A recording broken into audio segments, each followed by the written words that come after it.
guys, so today we're going to be talking about animal adaptations and plant adaptations to answer the following questions. But first I'm just going to read the questions to you so we know what to look for in the text. Number 1 says, which of the following choices is an example of a behavior adaptation? A, birds migrating to a warmer climate.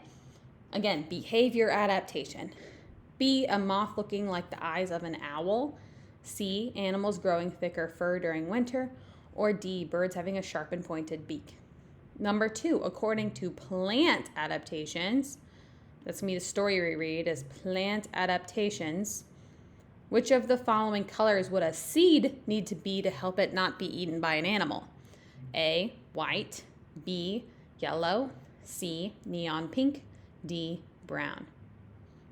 3, how does the adaptation of camouflage help protect animals from predators? So how does that help them not get eaten?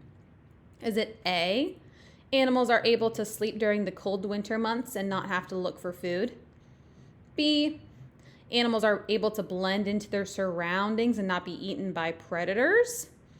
C, animals are able to scare away their predators? Or D, animals are able to travel to a warmer habitat? If I'm reading this and I know that camouflage means to blend in, I feel like, without even reading the passage, that this answer choice B might be a strong contender because I know camouflage means to blend in. So, number 4, in plant adaptations, the author wrote, many people are surprised to find plants in the dry desert. Why are people most likely surprised to see plants in the desert?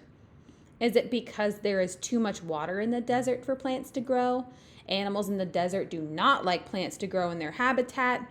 The desert is a dry habitat with little water for plants. People who live in the desert do not allow any types of plants to grow. Why would people be surprised to see plants in a dry desert?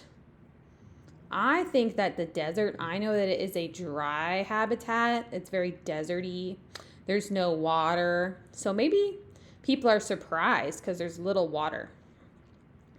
Number 5, which of the following choices is information? These words that I'm highlighting, I would highlight on your paper too. Information that can be found in both passages. So both stories that we read, which of the following are we going to hear about in both? Adaptations form very slowly. Animals can have body adaptations or behavior adaptations. Insects are more attracted to brightly colored flowers, or adaptations help plants survive. Now, number B is all about animals. And so I don't know if that plant, when we read about plants, it's going to talk about that. C is talking about an animal and plants. Maybe. D, adaptations help plants survive. So I think right away that it's either going to be A or C, because those are things that we might learn about in both passages. But A and D, B and D, I would maybe cross out as answer choices. Number 6, if the author of Animal Adaptations wanted to add another sentence explaining more about the definition of adaptations, which heading should this information be added under? What are adaptations? What are body adaptations? What are behavior adaptations? Or a moth or an owl? Again, she wants to add another sentence explaining more about the definition of adaptations. Definition means what do they mean? What are they? So I think that we can choose between A or B here. Number 7, why do the spines on a cactus most likely discourage animals from eating it? The spines are sharp and pointy, so they might hurt the animals. The spines contain toxins that will make the animals itch. The animals are afraid of the color of the spines, or the spines contain water, and the animals do not like to drink water. Okay, letter D is just crazy talk. Okay, that's not true. So we can mark out that answer. We don't need letter D. The animals are afraid of the color. I don't think that's it. So I think when we're reading about cactuses, we need to be seeing if they're sharp and pointy or if they're toxic. Number 8, which text feature would best help readers understand why the author included a picture of the pitcher plant? Bold words, headings, caption, and glossary. We'll have to look for a photo of a pitcher plant and then come back. Number 9, which of the following choices is not a way plants and animals are alike? Both plants and animals live in habitats. Both plants and animals have adaptations. Both plants and animals are able to migrate to warmer weather. Or both plants and animals have adaptations that can protect them from other animals. Okay, so not a way that they are alike. I am thinking both plants and animals are able to migrate to warmer weather. Because can plants move? No. Plants can't move. So right now I'm thinking it's going to be C, but we need to read the passage. According to the text, which of the following choices best describes the term migrate? Migrate. So I wonder if this is going to be bolded or we're going to see it a lot in the text. Is it to blend in, the place where a plant or animal lives, a feature of a plant or animal, or to move? Okay, so I'm going to scroll all up and we're going to read about animal adaptations. What are adaptations? Adaptations are traits that help animals and plants survive. Different species of animals slowly develop adaptations to live in their habitat. I remember something about this. Animals slowly develop adaptations. I would go ahead and underline that word, that sentence. Underline it because I think it's an answer choice later. As habitats and climates change, animals that are unable to adapt are not likely to survive. Adaptations do not happen immediately and can take many years to develop. Again, we learn that they are slow. Animals have body and behavior adaptations that make it easier for them to live in their environment. So what are some body adaptations? Body adaptations are specific body parts an animal has that makes it easier for the animal to find food, water, defend itself against a predator.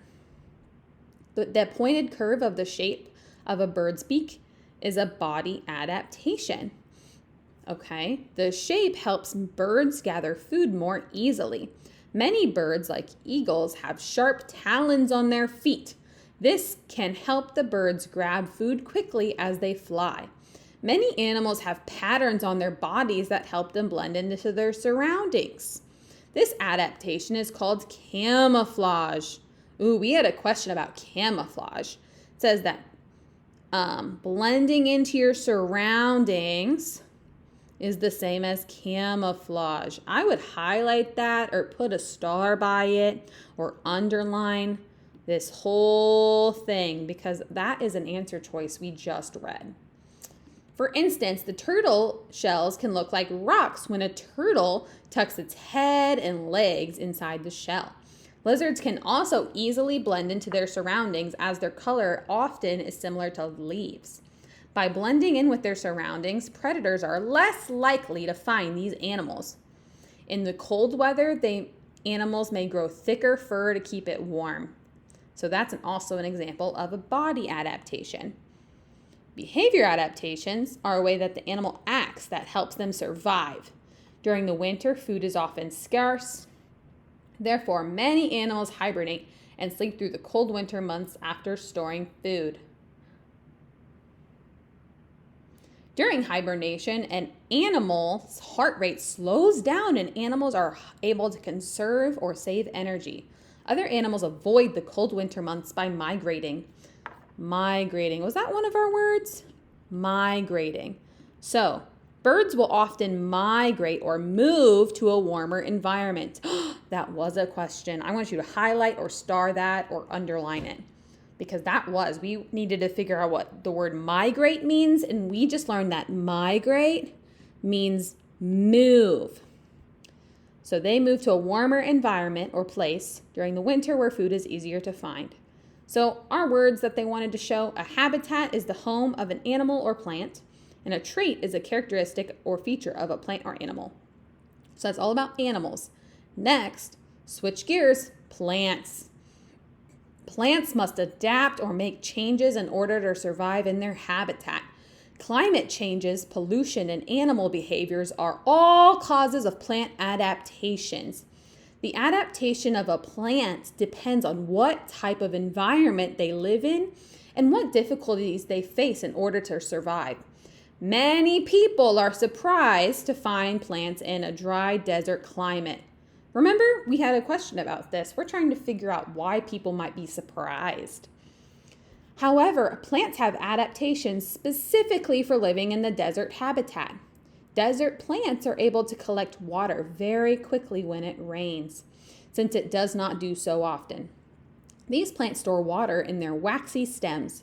A waxy stem is an adaptation. The stems have a thick, waxy coating, which helps seal in the water for storage. Some desert plants, such as cactus, are covered with sharp spines. Okay, we have a question about this. These spines discourage animals from trying to eat them. Okay, we need to underline this, highlight, star, because we have a question about this. The color of a plant is also considered an adaptation. Bees are more attracted to brightly colored flowers. As bees, other insects land on flowers, they may gather pollen or seeds. The pollen and seeds are then carried to other places, which can allow for new flowers to grow. Seed colors are also an adaptations. Many seeds are tan or brown. Okay, we had a question about tan or brown seed colors. These seeds blend into the dirt easily and are not quickly spotted and eaten by animals. However, seeds that are brighter in color, such as yellow, can easily be seen in the dirt.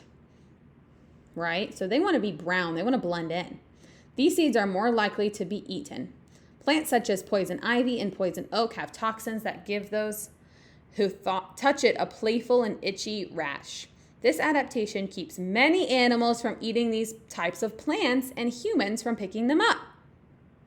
Plants even adapt to the type of soil in their habitat. For example, many plants grow in the mountain regions where the soil is very rocky. These plants, such as grasses, wildflowers, and shrubs, have short roots that do not need to grow very deep. Other plants, like water lilies, grow in very wet and soft soil. Water lilies have adapted by having very long stems, so part of the plant can float on top of the water while the stem and roots grow under the water. Okay? So what you're going to do now is you're going to reread the questions, and now that we've read the questions together and the passages together, you're going to answer the questions, okay? Raise your hand if you have any help and turn it into your folder when you are done.